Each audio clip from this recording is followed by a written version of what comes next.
Hey, this is Dominic, and this is your home for the cutting-edge conversations on optimizing your personal performance, lighting up your sex life, and living a purpose-driven life of your own design. These are the topics that Dominic and I have both struggled with in our own lives and still don't always get right. This is Brian. Welcome to the Great Man Podcast. Hey, this is the final installment of a 3-part series on rethinking alcohol. In the first episode, we had an interview with Pete Sousa, who is a TV news anchor in Waco, Texas, and an ESPN play-by-play sports analyst, who shared his story of devastating alcohol abuse that led to a rock bottom 12-step program and having to rebuild his life entirely in his early 30s.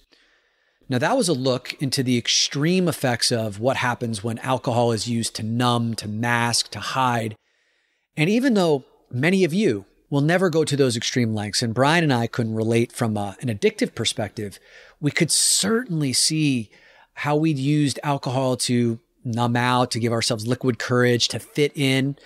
And so it was a really helpful mirror for us to look at in that conversation. The second episode was a conversation between Brian and I on what does life look like after alcohol. I gone alcohol free about 6 years ago, and I share my story of what it was like transitioning, the friction I experienced, but what it was like on the other side of forging new relationships, building a new social life that's thriving, because a lot of people's number one fear about giving up alcohol is my life going to be boring? Who am I going to hang out with anymore? What am I going to do on the weekends? And I share the story of how, I'm now surrounded with people who are more aligned than ever with the kind of life I want to live and how my social life is thriving, how my body looks and feels better than it ever has.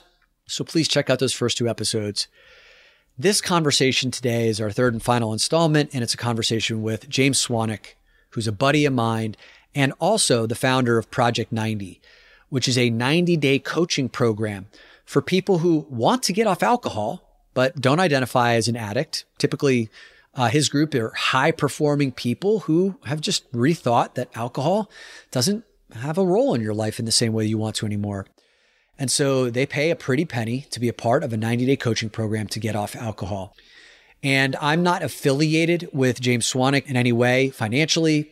I'm just a big believer in the program. 2 of the men in our mastermind have gone through his program and then found their way to me afterwards. So I've seen the after effects.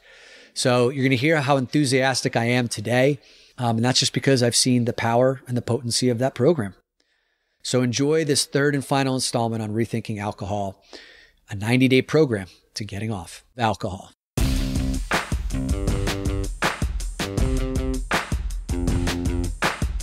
One of our top 5 most downloaded episodes of 2021 was the topic, is alcohol keeping you from becoming your great man?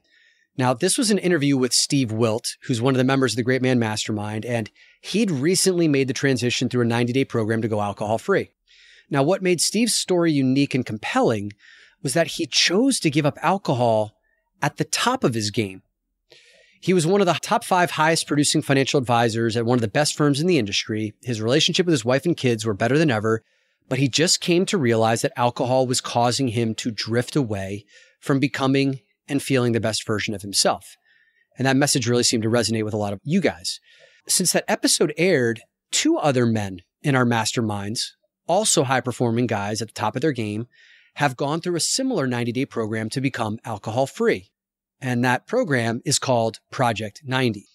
And today I've got the founder of Project 90, my boy James Swanwick, as today's guest to help you re-examine the role that alcohol plays in your life. Now, a little bit about James, or as you'll hear me refer to him on the show, Swanee. Swanee's work has been featured in GQ, Forbes, Men's Health, and the New York Times. In a former life, he was a sportscaster on ESPN. Swanee also cares about your sleep. He's the founder of the Swanees, the blue light blocking glasses that I've probably recommended at least 100 times on the show. And you will never find a bigger Bon Jovi fan on this planet than my boy. And finally, his mission with Project 90 is to help 1 million people quit alcohol to live a healthier life. Swanee, brother, so glad to have you on the show, man. Tom, it's so great to be here. Thank you for the warm introduction. Yeah, well, you deserve it. You're doing incredible work in this world. And I actually, in advance of this convo, I thought I'd warm up the space by sharing a testimonial from one of these two men who went through your program, and I'll start with Evan Melcher. Evan said about Project 90, having the support and resources of Project 90 provided accountability and insights that go way beyond going alcohol-free. I've been able to drop off all medication, which has had a profound impact on my health. I was on statins for cholesterol and anti-anxiety medication and heartburn medication, all for over a decade. Going alcohol-free through your program allowed me to drop off all of that, and I'm living a much healthier lifestyle, and I don't feel like I'm missing out on anything. I've gained so much more in terms of the quality of experiences that I give my family and friends, and Project 90 was truly one of the best gifts I could have ever given myself and my family. So what does that feel like for you to hear that stuff, man, when you're in such a inspiring line of work, helping people change their lives?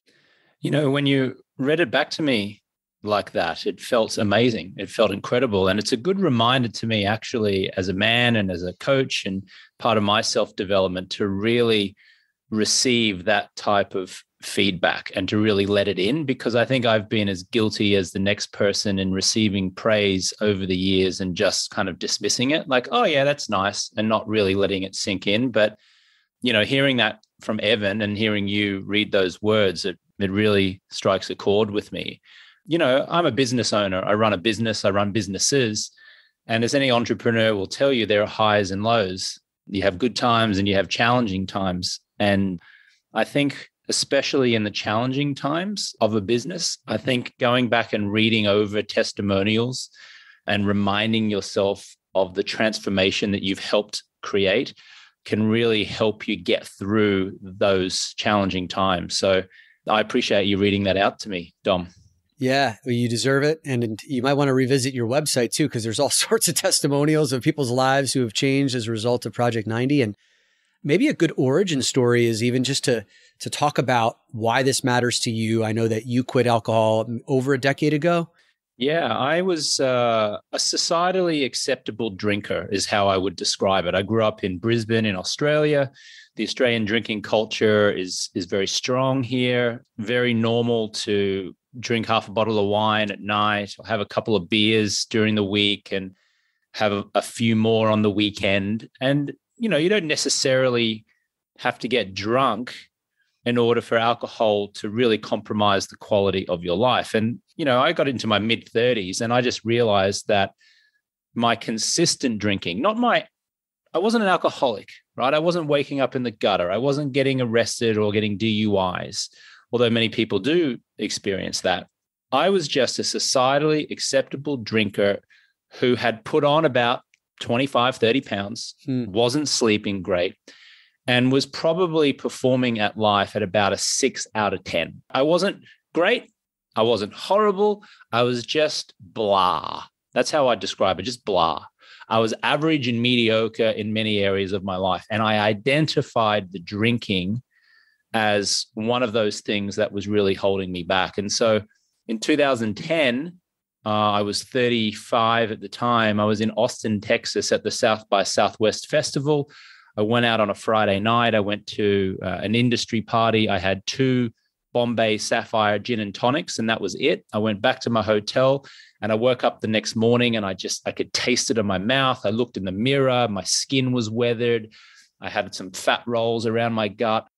And I went to an IHOP, an International House of Pancakes, adjacent to this hotel. Yeah, of course. And I sat down at this IHOP and I looked out of the window and the IHOP was kind of adjacent to a freeway about 20 minutes north of downtown Austin.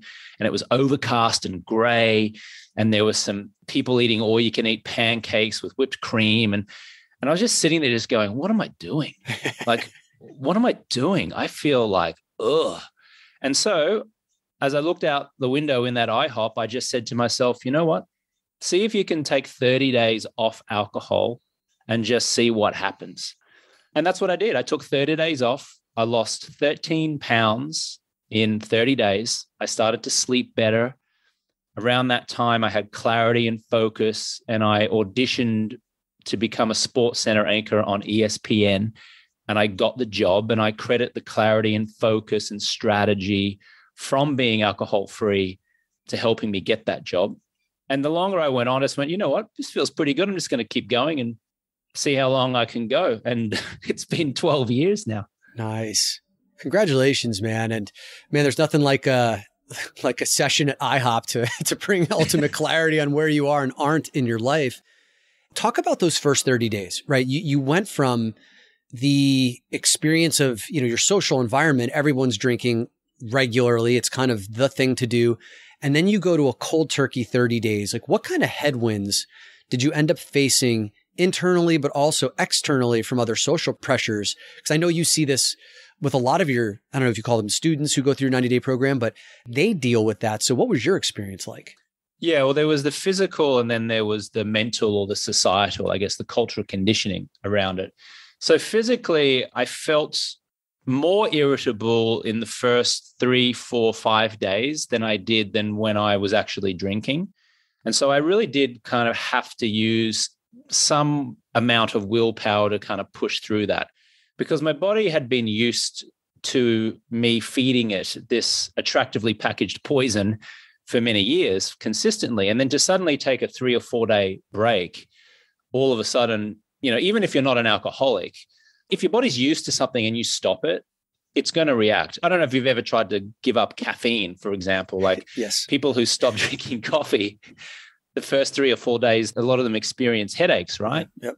So I had a similar kind of situation with alcohol. Irritable, a little bit of headaches, more disrupted sleep than if I was sleeping. That I could handle. It was annoying, but I thought just commit to it. There'll be a change. Now, at the time, during that first week, I was at a big festival, South by Southwest, and I went to parties where there were open bars and there was free booze flowing and everyone's having a good time. That actually was surprisingly easy for me. I just went up to the bar and I just said, give me a soda water, ice, and a piece of lime. And I stood there and I drank it, and nobody questioned it because I just assumed that they assumed that I was drinking a vodka and soda. Yeah. So nobody questioned it. And I just drank the soda water, ice, and pieces of lime for the rest of the duration that I was at this festival. And so that was fine. Now, when I got back to where I was living at the time, I was living in Hollywood, California. And midweek on mostly a Tuesday or a Thursday night, my friends and I would go to this bar called Jones Bar on Santa Monica Boulevard in West Hollywood. We'd go there and we'd have a few drinks. Now, I did go there on the Tuesday after I had returned from Austin. And I remember I was there with my friend Zach and my friend Tom. They said, oh, what are you having? And I said, give me a soda water. And I said, what, you're not drinking? And I said, no, I'm not drinking. They said, go on. What are you talking about? They did what you might expect them to do. And I went, no, I'm taking a break. And later on in the night, my friend Zach got me a drink and what I thought was a soda water. And as I went to drink it, he kind of was looking at me with a grin on his face. And I said, and then I stopped and I said, did you put vodka in this? And he said, oh, yeah, I did. And he laughed. I was actually pissed. Yeah. I kind of laughed it off. I didn't get noticeably aggressive with him, but internally I was pissed off. And I realized there and then that society in general probably wasn't going to, at least initially, take my newfound alcohol-free lifestyle particularly well, at least some people. Yeah, I think that's exactly what you're describing, like the social pressure, which is what I think a lot of people who want to change their drinking habits or want to take a different look at never get started with it because they don't know what to do in situations like that. I think what's fascinating for me about what you're doing with Project 90 is there's always been kind of this gap in the marketplace around, you have people who are healthy, like with their relationships with alcohol, and some people like know what they're doing with it and they've intentionally designed that. But then there's like the other end of the spectrum where there's 12-step programs. And there's a whole other gap of people who maybe have problematic relationships or, like you described yourself, just a 6 out of a 10 where alcohol is impacting my lifestyle, even if I'm not getting drunk. You have a program that offers a discrete service that's community oriented, where people get to look and inspect their habits and also learn these tools to face the headwinds when they do want to make this change in their life. And I'm just fascinated. I want to know what goes on in that 90-day container and what the community's like and who are these people that they come to you. Like, can you just start talking, James, about who are all these people and what's the magic that happens inside of that 90-day transformation process? Yeah, well, you're absolutely right. People who find Project 90 don't want to go to AA, and they're probably 9 times out of 10 not an alcoholic. Yet they feel frustrated because they have to go to AA, or at least they feel there aren't any other options other than rehab or AA. And when they go there, they've got to say, hi, my name's Dom, or my name's James and I'm an alcoholic, when deep down they know they're not one. Right. And then they're sitting in a circle with a bunch of people who are sharing just often devastating stories about their lives, which they can't relate to. And so the folks that are attracted to Project 90 tend to be folks from their mid-30s above. People in their 20s are still going out and drinking quite heavily, and that pain of it hasn't quite caught up with them yet, has been my experience. But these are successful guys, successful women. Maybe they own a business, they're an entrepreneur. Maybe they've got an executive job, or they're a real estate investor or a doctor, or they're doing well for themselves financially. They're a high achiever in many areas of their life, but they just can't break this drinking habit. And they have identified that it is compromising their life. So they come into Project 90, and the magic that happens there is they're around a group of like-minded people. So I don't accept alcoholics. I don't accept people who maybe identify as a lower socioeconomic group, who are poor or broke or in a scarcity mindset. I want someone who's at least touched on some form of self-development and is growth-minded and is committed to learning. I want someone who feels empowered to make a change in their life because they want to make a positive change, as opposed to maybe those who feel they need to because they've been court mandated by a judge because they got a DUI or because their family had an intervention. That's the difference, right? And why is that so important, that this is a home for the specific group of people that you talk about versus maybe folks who have never invested in themselves or they're court mandated? Yeah, why is that so important? Statistically, if you look at the success of AA, okay, have a guess. I'll let you take a guess at it. What percentage of people who go to AA do you think end up successfully controlling their drinking habits, stopping drinking, and, you know, having a better relationship with alcohol? What percentage would you say? Wow. 15 to 20%? 7%. Wow. 7%, which means 93% of people who go to AA do not create lasting change in their life around alcohol. So it has a 93% failure rate. Now, I invite you and your listener to do your own research on this, but if you just simply Google AA actual success rate, it's frightening, the studies out there that show just how ineffective it is, statistically speaking. Now, it has helped millions of people, but it has not helped tens of millions of people. Got it. Yep. Right? Yep. Yeah. So here's my opinion on that. The reason why it's unsuccessful, or the reason why it's ineffective, is because it's dark, it's filled with shame, it's negative, it gets people stuck in a victim mentality, and it's not fun, and it's not empowering, and it's not aspirational. It's all doom and gloom for the most part. Plus, you have to surrender to a higher power, right? You have to surrender to this idea that you are helpless against alcohol and against this disease. I say bullshit. You're not helpless. So what I do and what we do in Project 90 is we say, you are free to choose. You have a choice, and we're going to build you up, and we're going to shower you with positivity, and we're going to inspire you to think about what you can create in your life. Not being a victim, not because of circumstance, but what do you have the power to create in your life? And when you get in a group of like-minded people who understand each other and who get each other, that positivity really creates momentum. And that momentum creates accountability. And I call it appropriate accountability, because you can have accountability from people in an AA group, or from accountability from your husband or your wife or your mother or your friends who are cheering you on, saying you can do it. But I mean appropriate accountability from a qualified coach and from like-minded people who are going through exactly the same thing as you are. There's a great New York Times bestselling book called The Power of Habit by Charles C. Duhigg. Sure. And in that book, he says change occurs amongst a group of like-minded people. Yep. So just to sum all of that up, I'll tell you why it works. And by the way, do you want to have a guess on what our success rate is, Project 90's success rate is, in terms of getting folks to at least 90 days alcohol-free? I don't have to guess, because I saw the statistic on your website, and it is a girthy 95%. Yeah. Congratulations. It's actually a little bit less than that. It's 94%, but I think I rounded it up to 95. Okay. We'll let you have that one.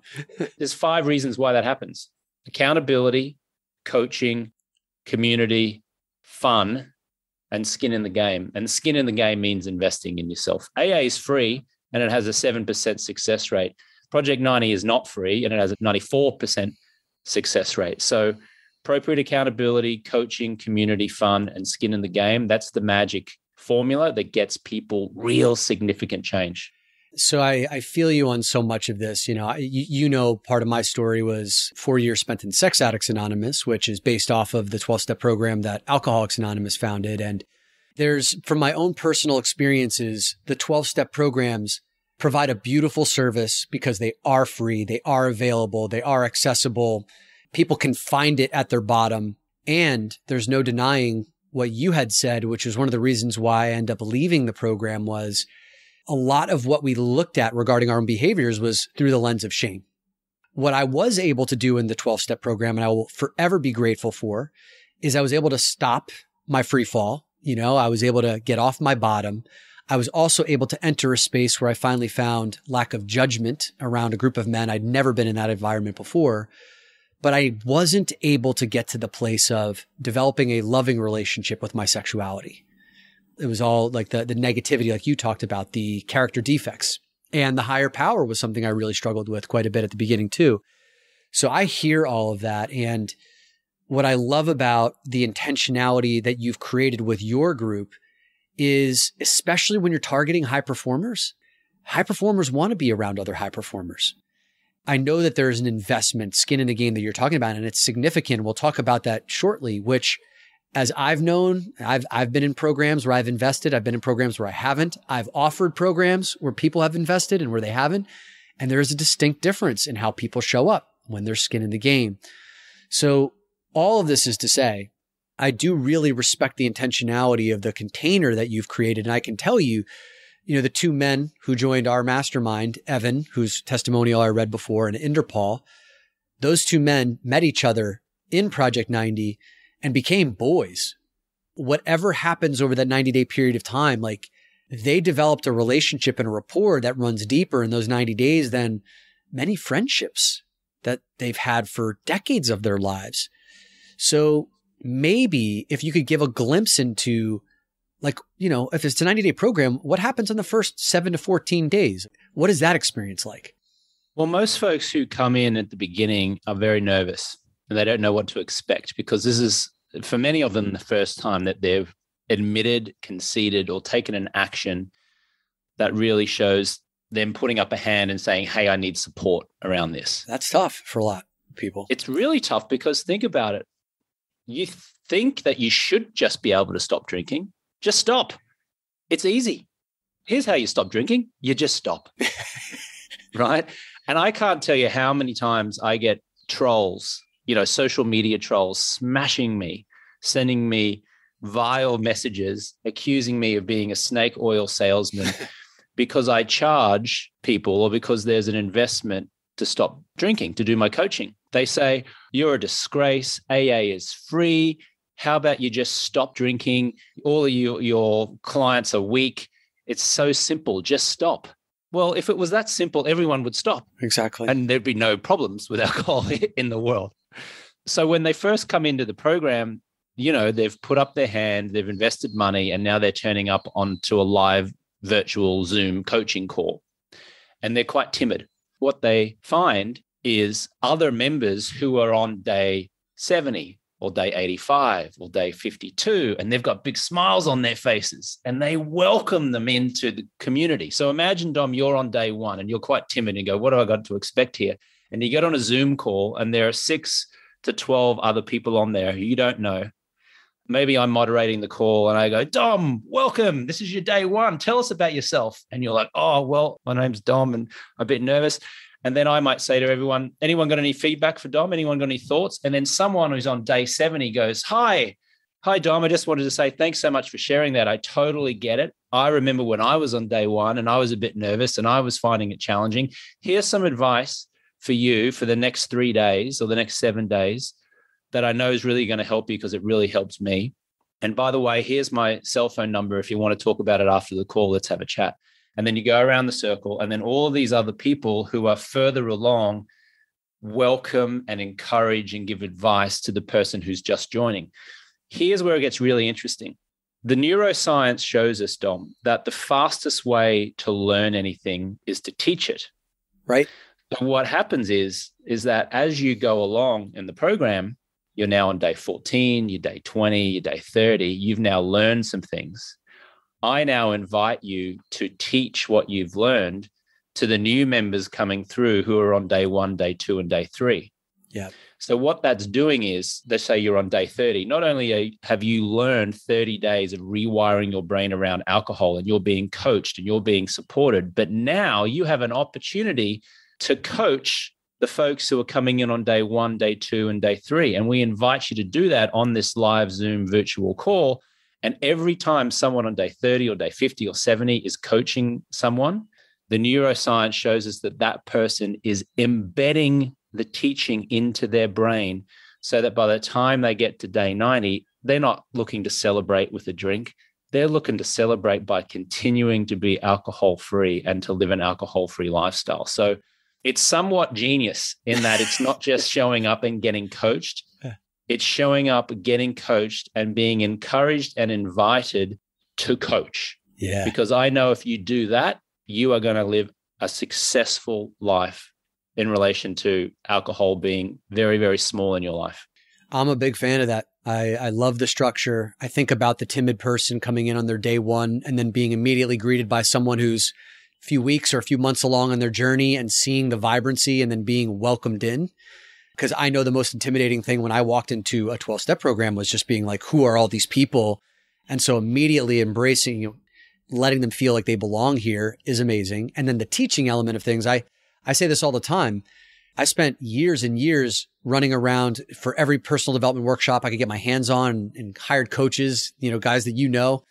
But it was when I started to lead community and start to run a podcast and teach stuff and lead masterminds and teach stuff did my education really go to the next level. So I hear everything that you're saying, man, fully supportive of that. What then happens for those who then finish their day 90 and they go on and, kind of move up? What happens beyond the Project 90 container? Well, you just actually said the word beyond. We actually invite graduating Project 90 members to participate in an additional 9-month program, which is called Beyond 90. And Beyond 90 provides an additional 9 months of accountability and support around alcohol, but mostly it's around self-development stuff. So things to do with conscious communication, further nutrition and exercise, dealing with marital issues, relationships to their kids, conscious behavior. And so we bring in a whole host of specialist coaches. Some mutual friends of ours have actually come in and coached. Jason came in and spoke on relationships, and we have a sleep expert come in and speak on sleep, and we have specialist coaches in their field come in and provide an additional 9 months of coaching to really build up the man and build up the woman. So the conversation is now not so much focused around alcohol. It can talk about alcohol, but that's probably only about 10% of the conversation. 90% of that conversation is now on all of the other things. Some folks choose to participate in that, and that's amazing. Some folks, like the clients that you mentioned, Evan and Indo, go and find their way to other amazing coaches like yourself. A lot of the feedback I've got from people who've done Project 90 is that Project 90 really was the gateway into the self-development world. It was like the catalyst that really shook them up to the point where they get rid of that attractively packaged poison from their life. And now, what do they get to create? Yeah. It's not you get to day 90 and you go, wow, that was great. I feel terrific. Now let me start drinking again and celebrate. If that's you, then I feel like we've failed you, because our job is to rewire your brain around alcohol, where you either choose to stay quit or you drink on occasion, but it's such a minor significance in your life that you no longer need it. Alcohol no longer has power over you. You have complete power over alcohol. Yeah. It's really interesting, man. I've had a chance to see 3 men go through their journey of 90 days off alcohol. And then at the end of it, so I've noticed a few things, and I'm curious to know if you notice these same themes. So the 3 men that I know, when they went into their 90-day program, they didn't want anyone to know about it. They just wanted to keep it really, really quiet. And then on the back end of it, and the months that followed their successful completion of those 90 days, and then their lives starting to open up, they just want to sing from the mountaintops Yeah. and write articles and go on podcasts about it. Has that been something that you've seen? Oh, yeah. I mean, even when we're having enrollment calls with folks, they will ask repeatedly, and this is private and confidential, right? No one's going to know I'm in this. And we go, no, only the other members will know. We don't post on social media. Any testimonial you've seen has been because someone's been willing to do that. And you're absolutely right. Halfway through the program, towards the end, they're actually coming to me saying, hey, James, am I going to be interviewed on your podcast? Right. Right. Something that this shift occurs. It's like it goes from shame to pride, and because there's something to be proud about, to take command, to take control. And the other thing I've noticed is when I was doing my interviews with Evan and Inderpaul to see if, they were a good fit for our Great Man Masterminds, they had just finished your program. Both of them were in this space of, wow, I just did this really, really challenging thing. I took control of this area of my life that I didn't know if I could do. And now I'm asking myself, what else am I capable of? What else is in here was the key theme. And I know that same thing happened for Steve Wilt, who I referenced was on, the episode we did last year about is alcohol keeping you from your great man. And Steve is about a year ahead of Inderpaul and Evan in terms of his trajectory. And over the last year, Steve helped me to run this global push-up challenge. We raised $175,000 for mental health charities. We wrote a $50,000 check to Kevin Love, got on the court. Steve has been a huge philanthropist. Like he's really come into his own since getting off of alcohol. And so it just seems like the theme, Swanee, is like just massive expansion after these 90 days are complete. And I imagine that you've seen some really compelling stories of people whose lives have really taken off on the back end of this. Yeah. I mean, it's amazing the results that our clients generate in 90 days. For example, triglycerides go down, resting heart rate drops dramatically. Right. On average, someone who's got 25 pounds to lose loses 25 pounds. Right? Yep. That's remarkable in and of itself. Then you hear also most of them say, I feel so much more confident. I've got my confidence back. I've got my self-worth back. And they start to glow. Then post 90 days, and I've stayed in touch with folks who completed the program 3-4 years ago, for example, you start to really see massive seismic shifts, which they share because they come back, we've got a little Facebook group, alumni, we call them, folks who did the program 3-4 years ago. One gentleman, he won't mind me mentioning his name. His name is John Keltner because he's been very public about the program many times. He now got married. He recently got married. He was single when he joined us. He was a single father, found and met the love of his life, is completely alcohol-free, lost 35 pounds, is doing what he loves. He's coaching his son's basketball team out there in California and is just absolutely glowing. We had another woman, Roseanne, who lost 30 pounds, resting heart rate dropped, talked about getting her confidence back. She ended up writing a book about her experience of stopping drinking, and it's been published, and she's loving it. She also did a lot of stuff with her church, and she really stepped up into a leadership role with her church, whereas before she conceded that she was kind of staying small in the background and not speaking up.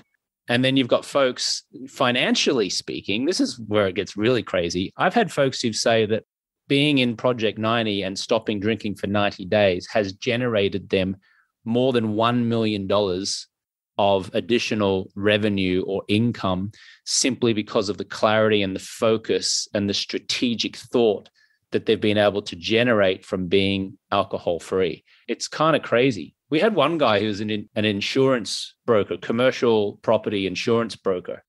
His name's Tim Steele. He said that he generated an additional $250,000 of business within the 90 days of doing Project 90. I've lost touch with him now. I don't know how much money he's made in the 2 years since he's completed it, but I would imagine it would probably be in the millions of dollars. I buy it, man. Steve Wilt, again, the conversation, he was always one of the top 5 or 10 producing advisors at his firm. But the 2 years that he's been alcohol free, last year, I think he finished second in the firm. And then this year, he started the year number 1, with a ton of money coming in through the doors. And Paul, who went through your program, his testimonial said, I'm free of pressure to drink.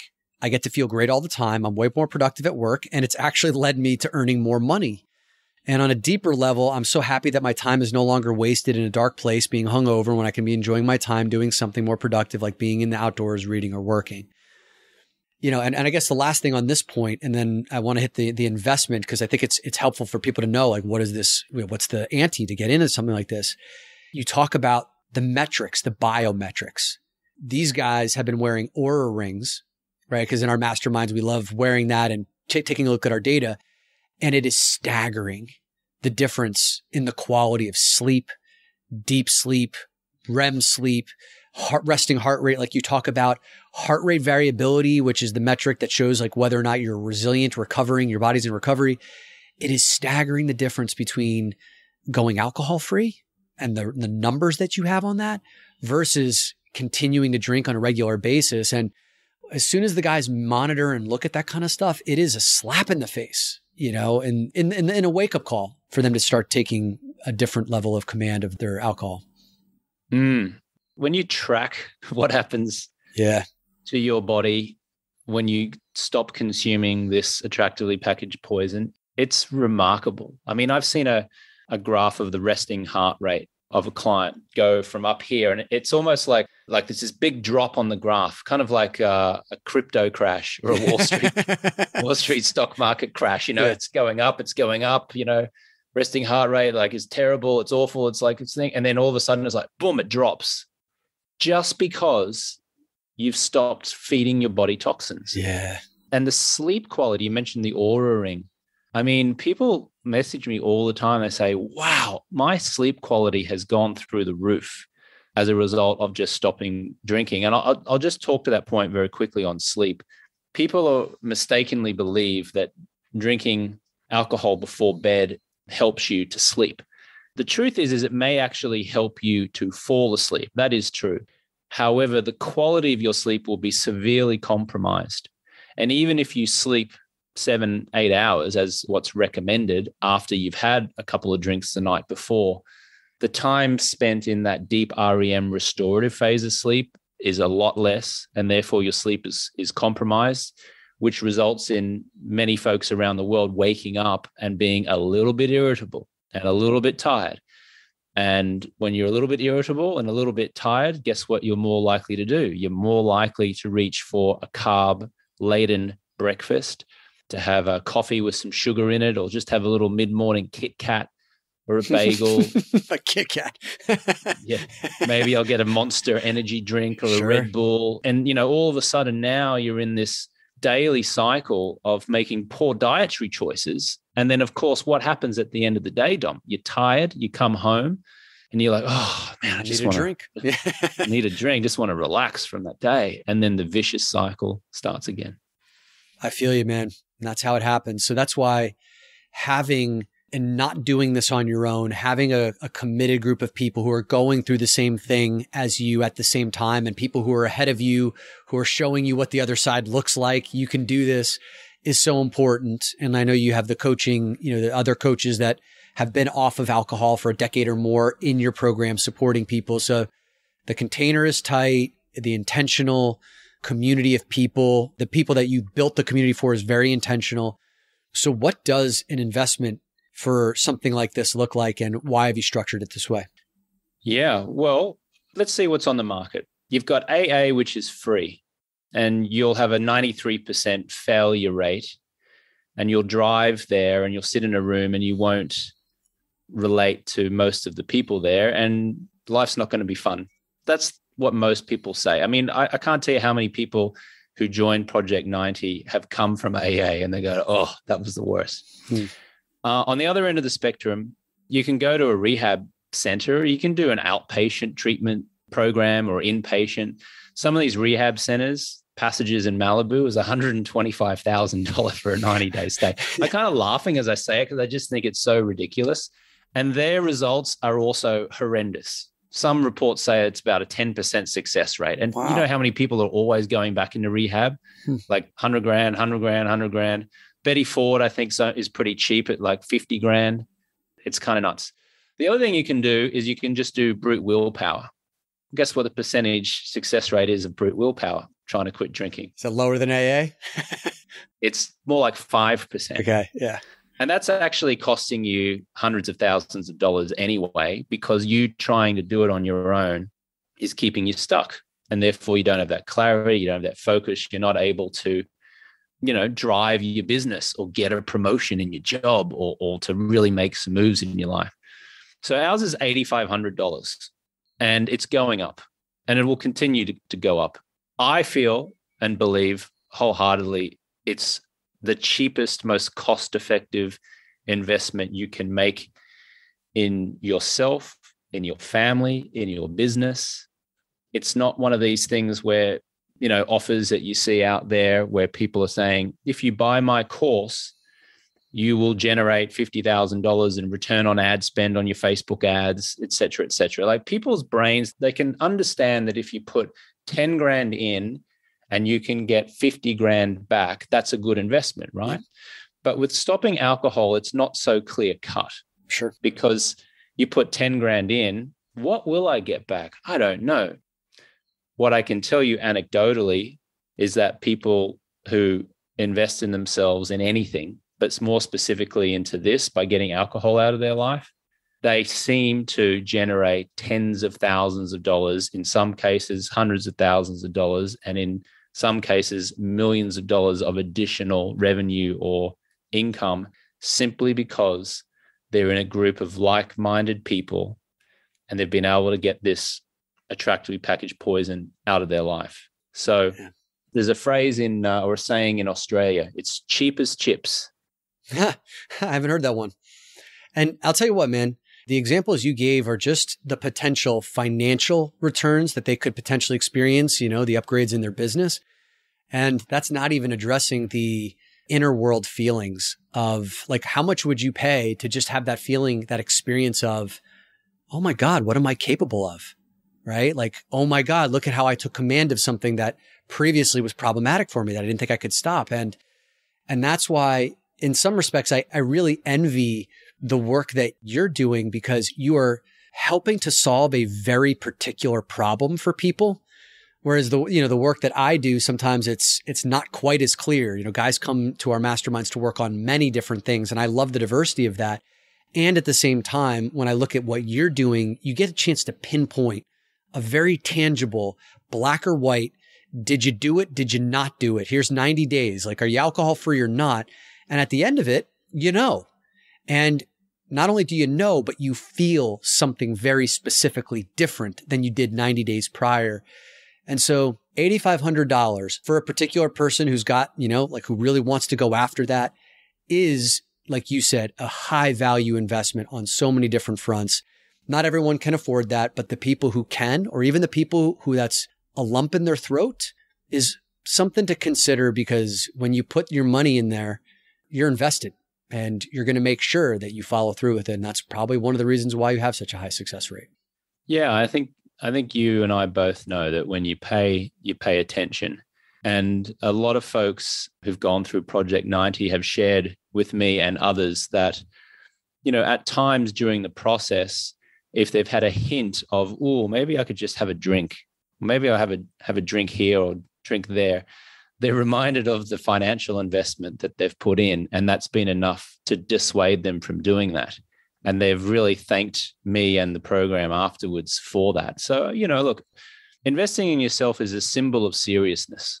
And, when you pay attention. Here's the thing. You can stop drinking on your own, but you haven't. You can stop drinking on your own. And maybe you feel like you can't.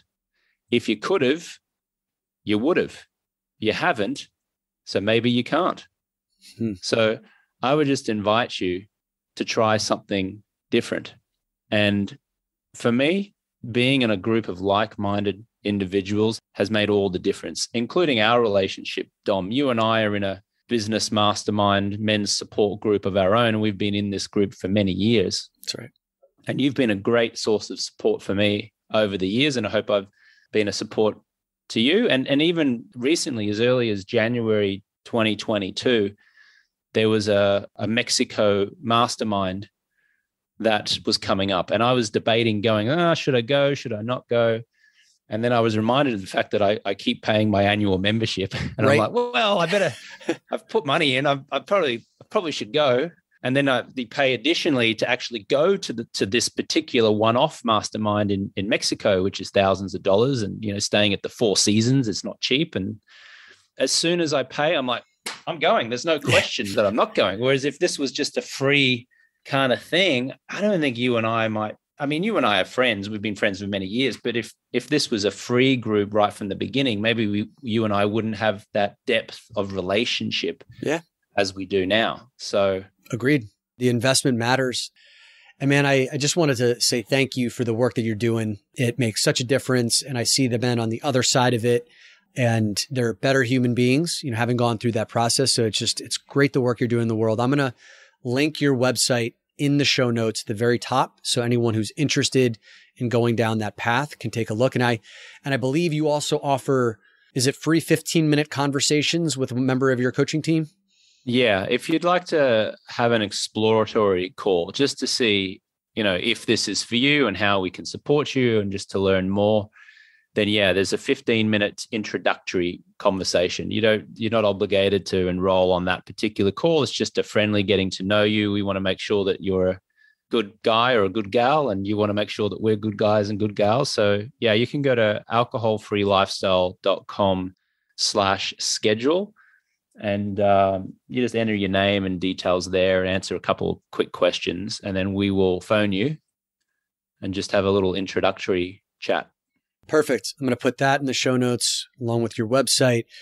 Swanee, this has been awesome. And before I let you go, the number one Bon Jovi song of all time is